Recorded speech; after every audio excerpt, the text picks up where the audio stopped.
হ্যাঁ তাই তো দেখছি। এইগুলো হচ্ছে কাজু ফল।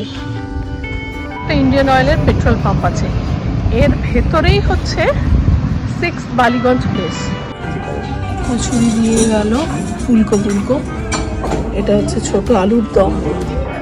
ওয়াশরুমটাও কিন্তু ঝকঝকে, যেটা নিয়ে আমাদের টেনশন থাকে মেয়েদের। Welcome back to our channel doctor Gini rose নামটায় তোমাদের সবাইকে স্বাগত। আজ হচ্ছে থার্ড ডে, আজ তো বাড়ি ফিরে যাওয়ার দিন, কিন্তু আমরা একটু ঘুরে যাব ঠিক করেছি।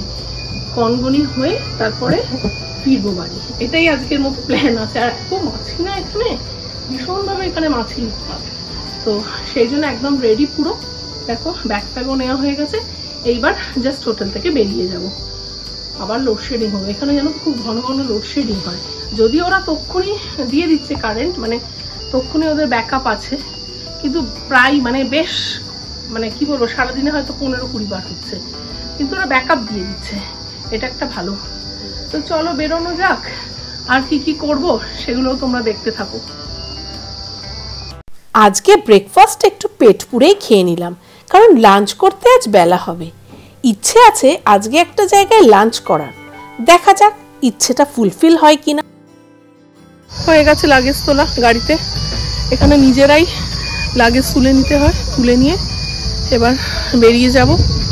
রাতুল রিসেপশনে গেছে বিলটা মেটাতে, ও এলে বেরিয়ে যাব। এই বেরিয়ে যাচ্ছি সোনার বাংলা হোটেল থেকে।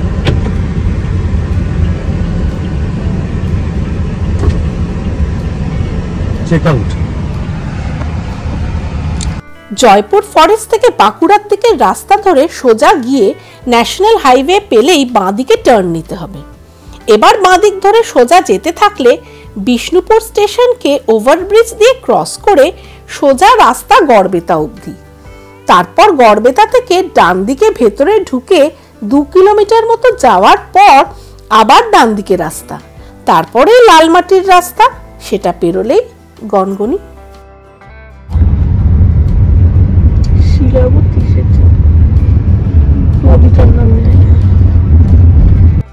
গনগনির ডাঙা বাংলার গ্র্যান্ড ক্যানিয়ন হিসেবে বিখ্যাত।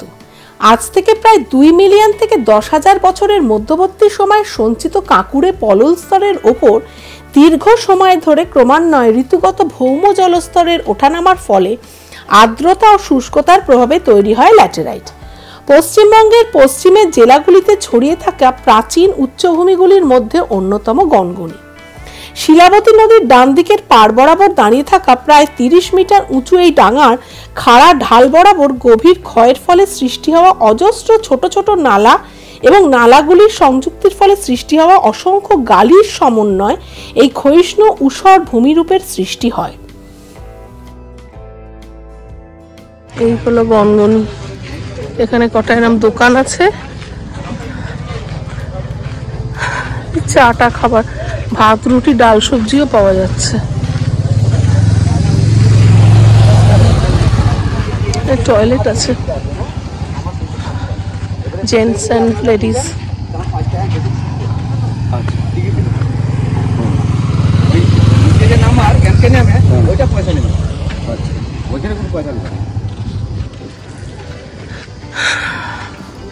আচ্ছা, এখানে গাড়ি পার্কিং করা হলো, তার জন্য 100 টাকা নিয়েছে। এবার ভেতরে ঢুকছি, এখানে একটা রেস্টুরেন্টও আছে, গনগনি হোটেল এন্ড রেস্টুরেন্ট।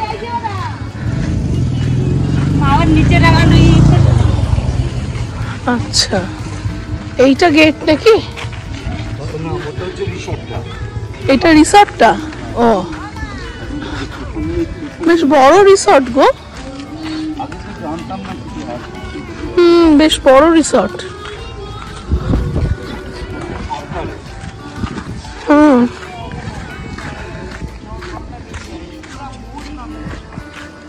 ও আচ্ছা, এইখানটা সুন্দর।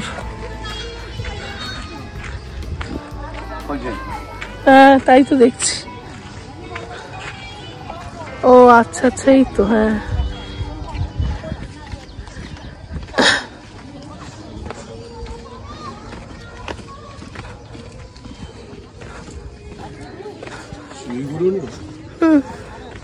বাজে আসতে আমি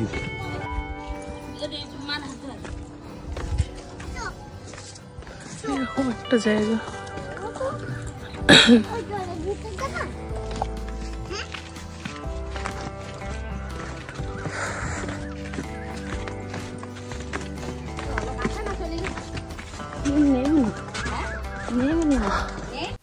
মার্কিন যুক্তরাষ্ট্রের গ্র্যান্ড ক্যানিয়নে কোনোদিন যেতে পারবো কিনা জানি না, তবে grand canyon of West Bengal গনগনিত ঘোরা হয়ে গেল। আকাশে মেঘটা কি সুন্দর না? ছবি আসবে।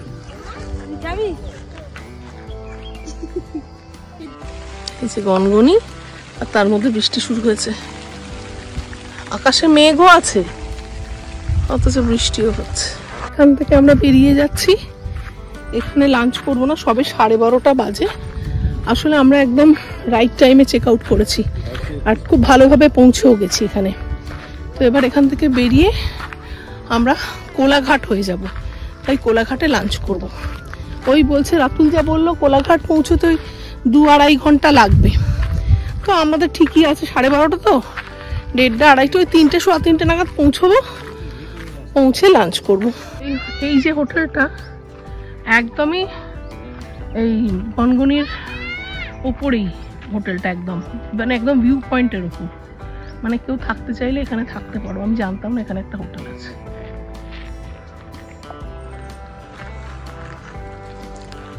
চলো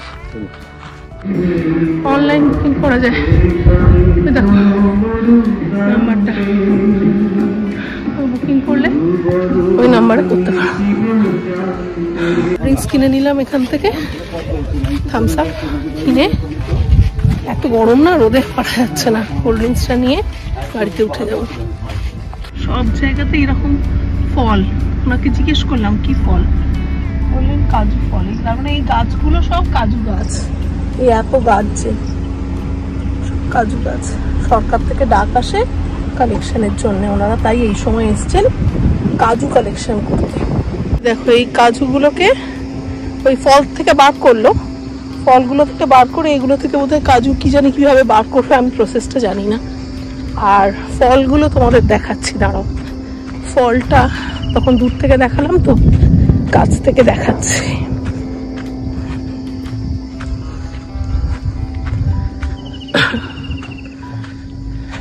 এই যে এইগুলো হচ্ছে কাজু ফল। এই যে প্রচুর রাস্তায় পড়ে এরকম।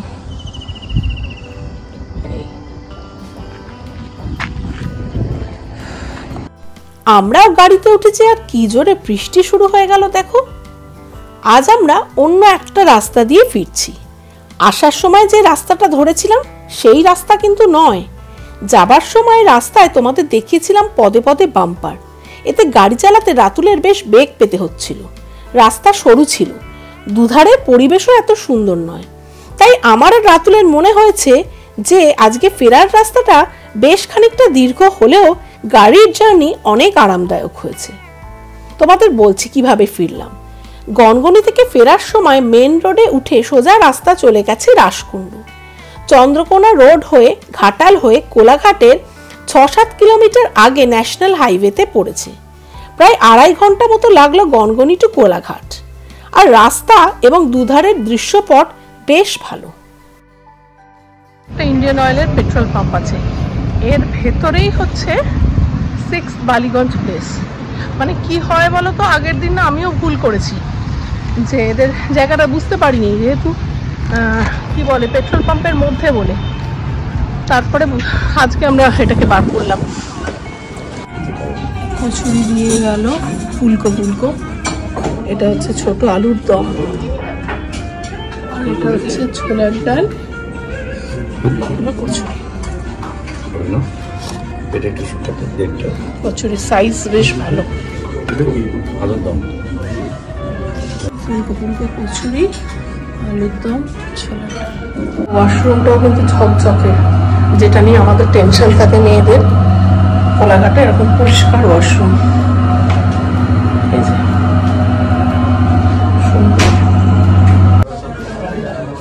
ভালোই লোক হয়েছে এখানে, প্রচুর লোক এসছে এবং খাবার খুব ভালো। মশলা, এটা মশলা পান, খেলাম খুব ভালো। আর প্যাক করে রাতের জন্য নিয়েও নিয়েছি, মাছ মাটন সব নিয়ে নিয়েছি, পটলের দোরমা, রাইস, আলু পোস্ত সব নিয়েছি রাতের জন্য। এবার এখান থেকে বেরিয়ে যাব। ভালো খাবার দাবার। চলো, কিভাবে আসতে হবে আমি বলছি, কোলাঘাটে এটা কিভাবে আসতে হবে? মানে কোলাঘাট যদি কলকাতার দিক থেকে আসা হয় তাহলে আমাদের যে রাস্তাটা নন্দকুমারের দিকে বেরিয়ে গেছে ওইটা না ধরে আরো এগিয়ে গিয়ে একটা ইউটার্ন নিতে হবে। ইউটার্ন নিয়ে আবার এইদিকে আসতে গিয়ে একটা বাঁহাতে ইন্ডিয়ান অয়েলের পেট্রোল পাম্প আছে, পেট্রোল পাম্পের ভেতরে ওটা। হ্যাঁ সেটাই। আর এখানে জানো তো, মানে শুধু বাঙালি খাবার নয়, নর্থ ইন্ডিয়ান খাবারও পাওয়া যায় দেখলাম। মানে তুমি নান, তার সঙ্গে পোলাও, তারপরে রাইসও, ভাতের আইটেমও খেতে পারো, অথবা তুমি মাটনের সাথে নানও খেতে পারো বা অন্য কোনো সবজির সাথেও খেতে পারো, সব রকমই পাওয়া যায়। তোমরা কিন্তু এটা ট্রাই করতে পারো, কারণ এত আজকাল না ওই শেরে পাঞ্জাব আর এক্সপ্রেস প্লাজাতে এত ভিড় হচ্ছে যে ঠিকঠাক খাওয়াও যায় না। আর এটা খুব ভালো কিন্তু। আর ওয়াশরুমটা তো তোমাদের দেখালাম, ভীষণ পরিষ্কার, কোনো অসুবিধে নেই। মানে ওই খাবার তো রোজই খাচ্ছ কোলাঘাটে এসে, ওই শেরে পাঞ্জাব আর কি বলে এক্সপ্রেস প্লাজার খাবার। তোমরা কিন্তু 6 বালিগঞ্জ প্লেসটা ট্রাই করতে পারো। এখন এখান থেকে বেরিয়ে যাচ্ছি। আর আজকে আমরা দুপুরে 10টা মতো কচুরি নিয়েছিলাম, তার সঙ্গে আলুর দম, ছোলার ডাল দেখালামই তোমাদের। আর রাতের জন্য 2টো খাসির মাংসের ঝোল, মানে মাটনের ঝোল আর কি, আর হচ্ছে একটা পটলের দোরমা, একটা আলু পোস্ত, আর পাবদার মাছের ঝাল, 2 পিসের পাবদার মাছের, দেশি পাবদা। তো পুরো বিলটা যা হয়েছে দেখছি এখানে 1504। আচ্ছা, জিএসটি আছে মনে হচ্ছে সব মিলিয়ে, সব মিলিয়ে ছাড় দিয়েছে প্যাকেজে, প্যাকেজিং এও ছাড় দিয়েছে, সব মিলিয়ে 2050 মতো পড়েছে খাবারের প্রাইস।